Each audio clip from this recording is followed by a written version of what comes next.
I don't think there's many British registered XMs sitting on a hillside in Brittany. This might be it. And look, it looks great, doesn't it? Unfortunately, I think you're right, this is the one, but no, it doesn't. It looks like any old BX or XM. It's down on its suspension. That spells trouble. I know, but you're picking up on the little tiny bits. You've got to take the whole package in. Well, I don't know. It's a bit glossy down here. The lights are a bit funny. Hello. Ah, René, comment allez-vous? Comment ça va? Welcome. Welcome. Je m'appelle Gus. Je m'appelle René. René. René. Bonjour, René. Je m'appelle Will. Bonjour, monsieur. Bienvenue. Bonjour. Le Citroen est très bien. Oh, très merci. Bien. René, l'histoire de l'auto? L'auto, I buy this last year with my friend, John Drew. John with me, same club. Oh, like a Citroen. I have another inside here. Another Citroen. I show you. Will's a massive Citroen fan, so we should look, shouldn't we? Yes. Okay. That would be lovely. Let me open the door. In France, you don't jump into a deal. Your host will dictate the proceedings. We've got to go gently. I show you. Oh, René! This is my... An SM, Yeah. the finest combination of Maserati and Citroen. Absolutely gorgeous. I must say, chaps, now you have my attention. So Will likes the SM. Will he get the XM? I don't really get it, to be honest. I'm not that enamoured with this car. Maybe if we drive it, huh? Maybe. Yeah. René, s'il vous plaît, assez le XM? Yes, but my battery is flat. Ah, okay. Well. I'll bring for you a pack. While René disappears, I go on the charm offensive. I mean, how can you say that that's not special? To be honest, at first glance, that is a pretty good-looking interior. And I do like these seats. They look relatively space age, I suppose. And have you seen this really scabby paint up here? I know, but look how isolated it is. Well, it's got no spare wheel. Ah, which means it's got no jack and no tools in it. It all lives in the wheel, doesn't it? Yeah. We just need to get the car on the road, then I know Will will come round. Okay. Brilliant. Okay. All right. Right. OK, fingers are clear. The suspension on these cars can be troublesome, and it should rise quickly and smoothly. At first, it does neither. It's not going up on the suspension. Oh, I think it is. Yes, it is going up. It is going up.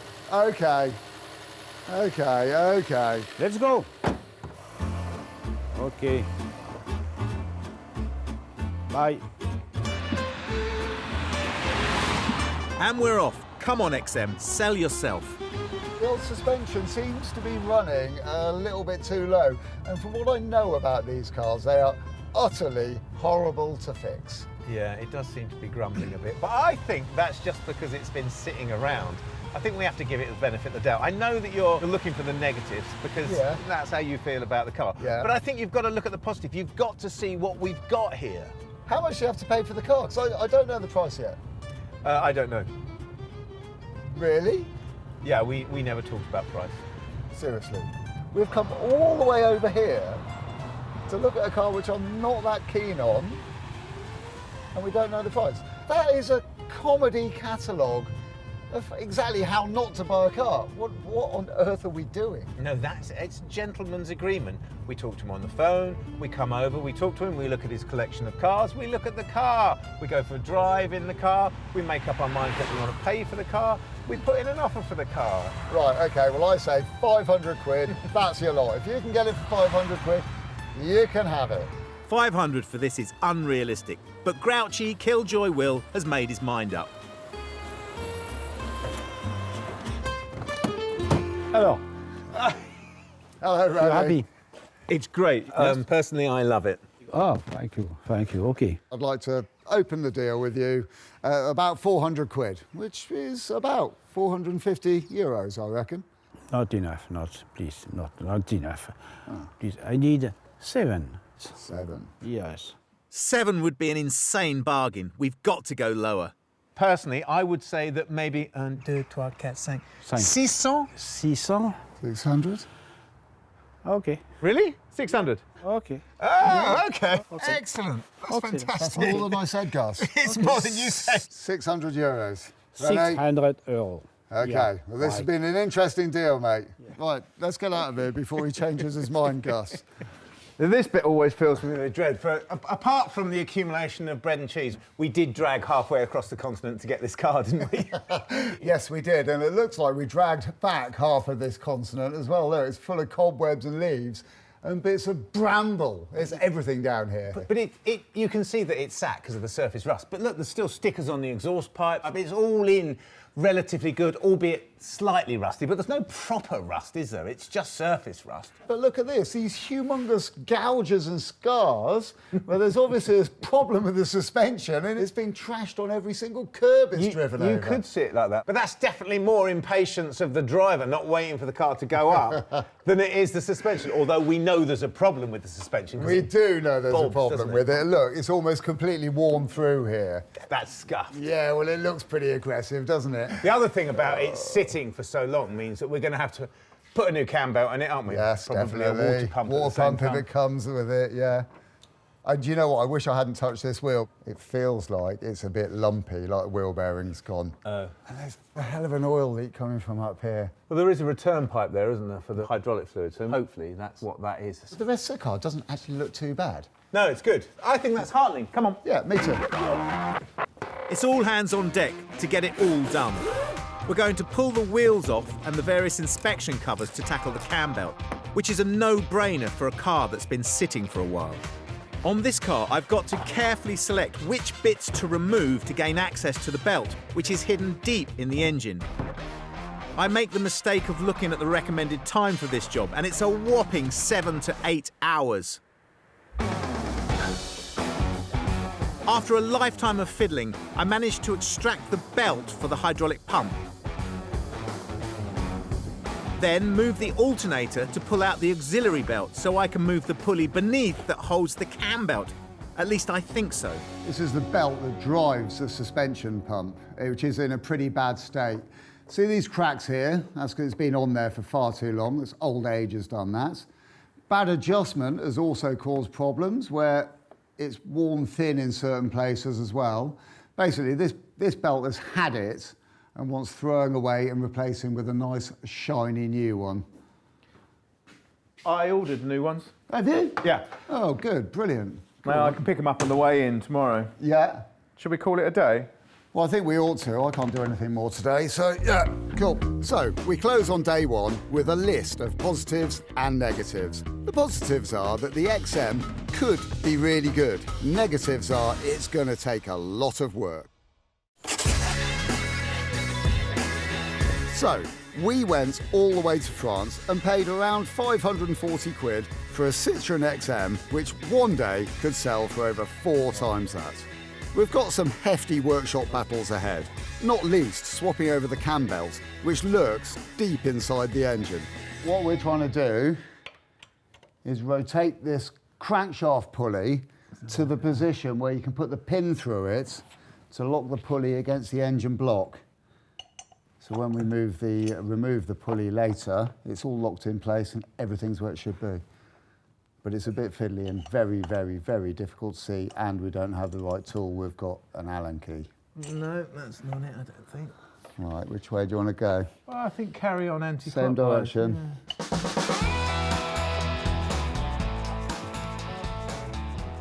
Improvisation is our speciality.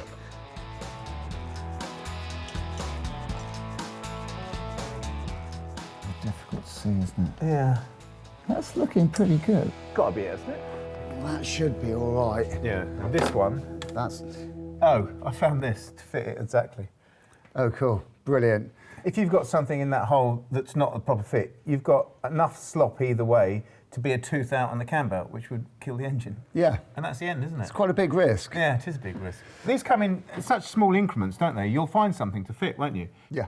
Yeah, well, yes. And you have, which is blooming great as well. Yeah. So if I were to crack off that bottom nut now, Okay. then you can keep an eye on that lot. I think we'll have to add a caveat.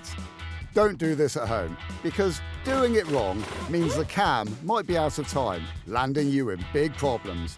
But we are under pressure of budget and time, so we'll crack on with this dangerous plan.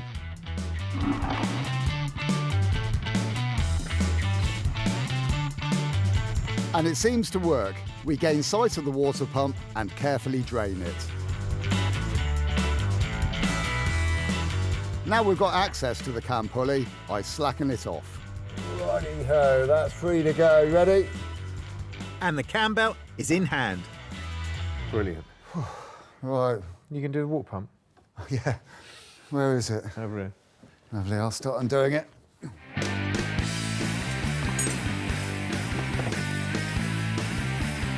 The water pump is another item you should consider changing on a car that has been standing for a while. Right, that's all right. That's in good nick, which is really, really good.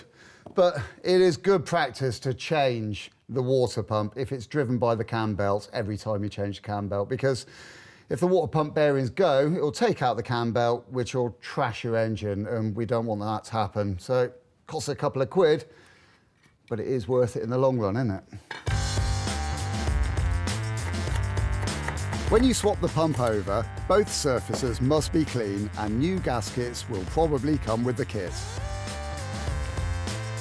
A main dealer will ask at least 500 quid for this job, so it feels good to achieve it for only the price of the water pump and a cam belt, which is 40 quid.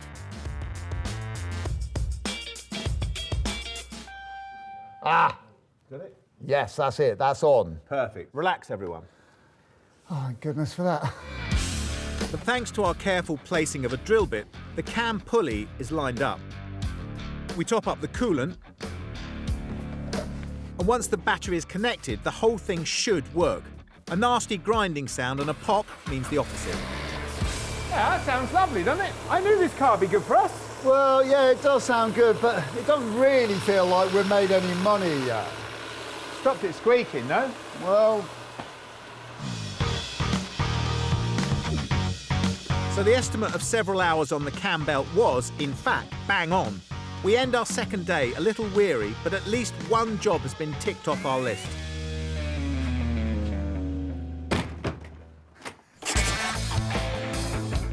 We've got 5 days left to turn a £500 Citroen XM into a 2 grander, and that's precious little time left for a long list of headaches. Will has gone a hunting, and I've come in early to get ahead because, frankly, I have a weakness for this car. So I've taken the wheel off to do the wheel bearing, which has offered me the first opportunity to have a look inside the wheel arch here. And I can see instantly that this rubber on this track rod end is split here, which is an MOT failure, so I'm going to have to change that. But that's fine, because I'm taking the hub off. It was going to have to come out anyway. But the real elephant in the room is the huge amount of hydraulic fluid that is dripping off of every single point from the front of the car almost halfway down the car. And I know that there's a return pipe split up there because I've seen it. I'm just hoping that that's all that's wrong with it. The return pipe takes the hydraulic fluid from the right front damper to the tank. It might be the reason for the suspension's hard riding. We just don't know yet. I break the taper on the ball joint.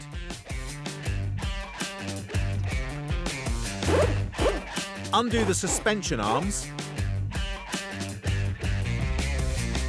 Take the weight with a jack. And once the lower suspension arm is prized away, I can remove the hub. And inside the hub is the grumbling wheel bearing. This bit's really scary. This is potentially 15 metric tons of force.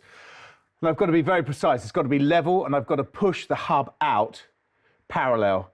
Because if you don't, you can shatter the hub, you can shatter the upright casting, you can do all sorts of damage.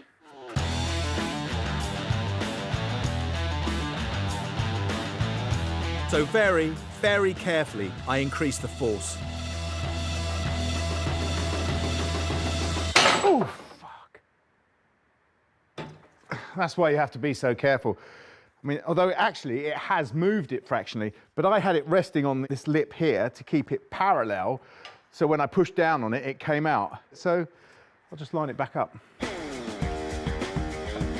I've been battling with the hub, so learning from my mistakes, I take the pressure again, and the bearing pops out without a whimper. And now I have to get the back section of the bearing out. Another success. So all the time, taking this hub apart, pulling it apart, all the litres of hydraulic fluid, and I'm absolutely covered in hydraulic fluid. Absolutely covered. I've never known anything like it. Just to get at this bearing here, this grumbling wheel bearing. But this is proper heavy industry stuff, because this, the new bearing, is what you'll rely on going down the motorway at 70 miles an hour to turn your wheel. So now I've got to press this into the upright here, and then press the hub into the bearing. But there's still things that can go wrong, because if you don't put a support behind this bearing, when you're pushing this in, you can blow the back out of the bearing, and then I'll need to get a new bearing. So there's still things that I find incredibly worrying about this, but it concentrates the mind, and that's a good thing. You think through every step, because once you've got it clear in your mind, then you can work your way through it. So that makes perfect sense. They're rock hard now. Now the suspension's up. Let's give them a go with this bad boy. See what we can do. Oh, that's good. Yeah. Let's come.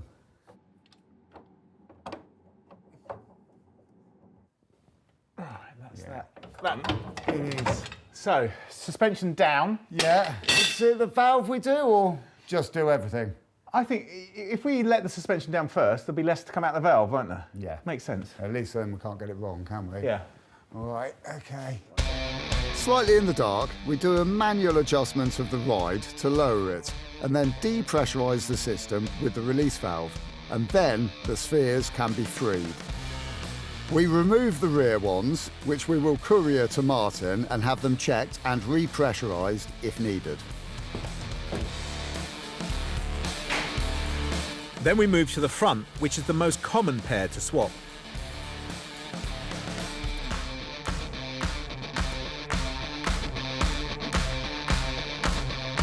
So they're off, but where does it leave us? It's funny, other than the fact that the suspension's not working, there's no way that you'd tell that they weren't perfect. No, not at all. I mean, visually, they look just the job, don't they? The funny thing is most UK mechanics have been really, really frightened of these things, which is amazing, because this little unit here is so simple and it does so much. I mean, that's the entire spring and the shock absorber all in that tiny, weeny little unit. Yeah, it's clever. And it's not really taken us a great deal of time to take them off and change them. No. I mean, if it's the spheres that have gone with your car, it doesn't take any time at all, does it? It's not that kills the cars. It's the high-pressure pipe work, isn't it? Which is, I mean, there's meters and meters and meters of it buried under there, isn't there? Yeah, there is. And it rots. Yeah, and you don't really want to be touching that. It can be the death of a good car. So we replace the front spheres, gambling that these are the defective units.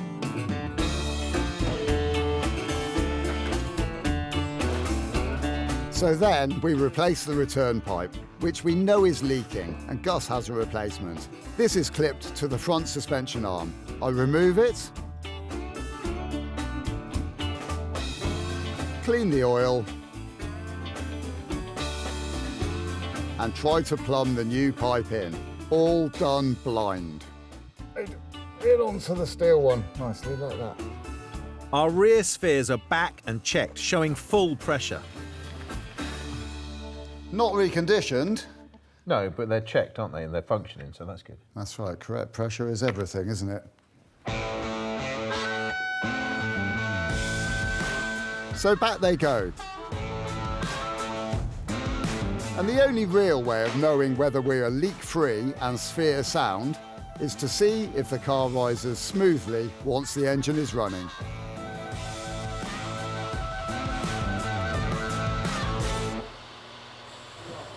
Oh, yeah. Is it going up? Yeah, it's going up, yeah.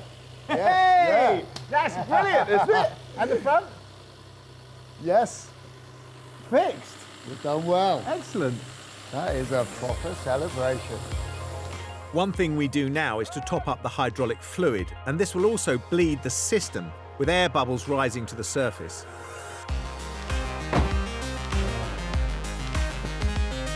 I think that's an amazing achievement. We've fixed the ride, which is so often feared by non-Citroen drivers.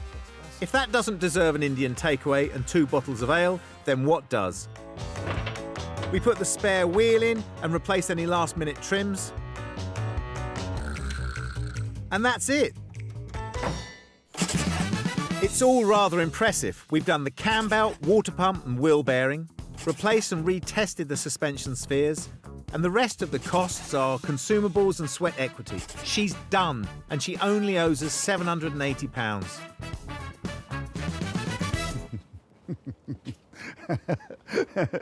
All of that work, and this car still looks exactly the same.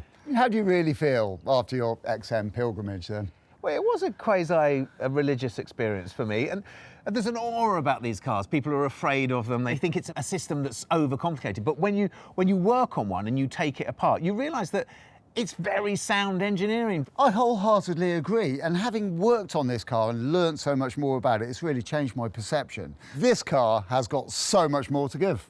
Yeah, Shall we take it for a spin? we should. The weather is awful, the roads are rush hour chocker, and we're tired. It's time to make the XM regret the moment it came back to the UK. When we first got stuck into this project, this was your thing, it was your dream, it was your goal. It was something I wasn't really that much into. It wasn't like I didn't like the car, especially. But I was kind of more along for the joyride. But I have picked up an affection for this car.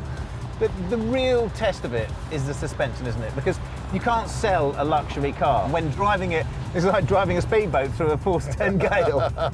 You're hinting that we've actually, after all of this, managed to fix it. It seems like it, doesn't it? We've got some bad news. The auction closed without meeting reserve. But amazingly, we do have a nibble. But who are we selling it to anyway? We've got a guy that's interested. He's been looking for an XM for years, but he's only got 2,250 quid to spend. Okay. I think we should bite his hand off. I think you're right, but we can't go biting his hand off until he said yes. Which is why we're going to take the car straight to him right now before it gets too dark. Okay. The potential buyer, Matt, is a serious car fanatic who likes design classics. His offer, 2,250, is not negotiable. It's less than our reserve, but more than we dared hope for. Ah! Hi, Matt. Hi, I'm nice to Will. meet you. Good day. Hello, Matt. I'm Gus. Hi, nice to meet you. Welcome to the finest XM in captivity. What do you think? Well, it certainly looks as nice as you described it to me. Well, that's good. That's important to us, isn't It is. Well, I can say we've just driven it over here. We've had a perfect drive. Everything is behaving exactly as it should do. Fabulous. The cam belt, well, has that been changed? It has been changed. We changed all the auxiliary belts as well, so that's all good. Fantastic. And what about the spheres? Yes, we changed the front spheres, didn't we? They were rock solid when we got it, but it wafts now. I mean, it is absolutely beautiful. It's got that real sort of luxury Citroen glide to it. Fantastic. Well, I'm very aware that it's getting dark, and it would be very nice to be able to do a deal, but we're quite happy to take it away, aren't we, if you don't want it. But if you do want it, we could just leave it and get the bus. Well, I do like it, and I've always wanted one. So, yep, I think we can do a deal. Are you still happy with the 2,250 as we discussed? I am. Well, this is excellent news. Cool. Fabulous. Thanks, Matt. That's all. Does mean Thank we'll have you. to get the bus, though, doesn't it? It does, yeah. Cheers, mate. Bye-bye. Bye-bye. Once we turn the corner, we'll be jumping for joy because we just sold for a ridiculous 4 times our investment. Are we just lucky, or did we actually deserve it? Don't answer.